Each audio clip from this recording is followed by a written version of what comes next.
Mr. Chairman, Ranking Member, appreciate the opportunity to have this hearing today and want to thank all of the witnesses for your time and ability to come and speak to us on this important issue. Chief Clem, I'm going to start with you. You served in Border Patrol for over 27 years, and so I know you've had a front row seat to witness the crisis at our southern border and including the spike in arrivals of UACs. I know that you've talked a little bit about this today, but specifically, I believe we need to amend Section 235 of the Trafficking Victims Protection Reauthorization Act of 2008, which is primarily the loophole that is used in our laws to incentivize the illegal immigration of UACs to our southern border. I've been proud to co-sponsor a number of bills that will actually do just that, but it's also worth noting that historically that has been a bipartisan position. June 2014, President Obama sent a letter to congressional leadership asking Congress to amend this act, and even the Washington Post editorial board followed suit in August of 2014. Can you explain to everyone how Section 235 of the TVPRA has incentivized illegal migration of UACs to the southern border, particularly UACs from non-contiguous countries?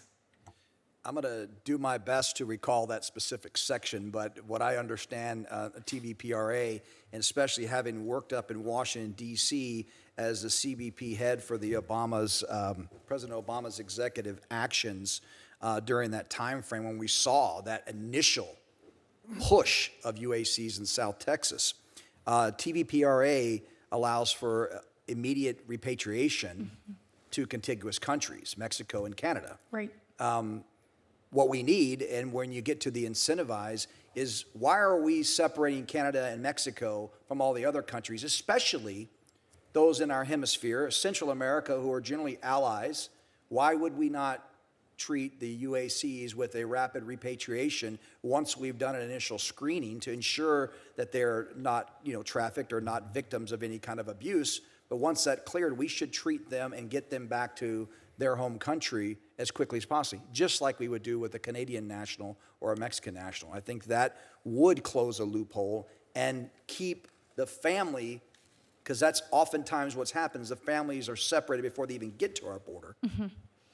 Come up with a more clear and direct process for someone to lawfully immigrate in the United States versus sending their child in here and then hoping they can reconnect later. Right, and look, I believe that this creates a safety issue, not only and many times for the lives of the UACs, but also for the American people in many ways. And in June 2024, a report from the House Judiciary Subcommittee on Immigration, Integrity, Security, and Enforcement discussed the fact that at the time, more than 400,000 UACs were released to sponsors by the Biden-Harris administration, which is 100% increase compared to that of the first Trump administration.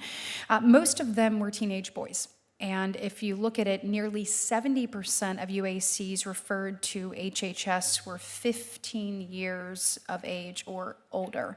And in fact, only 19% were actually under the age of 12. The report also found that HHS did not have a policy to refer known gang members to the Justice Department. Additionally, it went on, HHS did not ask UAC's home country and consulates or embassies for their criminal record, despite having the actual ability to do that. And HHS admitted that it did not currently have any secure facilities designed for the secure placement of UACs who posed a danger to themselves or those who had been determined to have a criminal record. So it's worth noting and remembering the Biden-Harris administration released a 17-year-old MS-13 gang member who had entered the country as a UAC and then went on to sexually assault and murder 20-year-old Kyla Hamilton. For the record, Kyla was an actual legal resident of Maryland, unlike others who we've heard a lot about in the last couple of months. Chief Clem, in my remaining minute here, what reforms do you think are needed within the UAC program to prevent future release of UACs who actually pose a threat to the safety of Americans? Yeah, we cannot dismiss the fact that many of these kids, as you mentioned, are 15 or older. They are much more, in my opinion, mature than some of the 15-year-olds here in the United States. They've had a hardened life, but they've been exposed to these gangs, and they're willing to do the work of the gangs. And for the safety of other children and for safety of the United States, we have to look at this from a law enforcement perspective first to protect everybody. So I would make sure that we have separate funding and facilities for those that are believed to be criminal, illegal alien children associated with gangs, so we can make sure that they are not put into settings or released to other gang members. Right. This is what it's all about. In order to find this bipartisan solution, we have to recognize that there is a criminal element associated with illegally entering the United States, whether you're an adult or a child. Let's focus on that piece to protect everyone involved, most importantly, the American citizens, but the migrants themselves.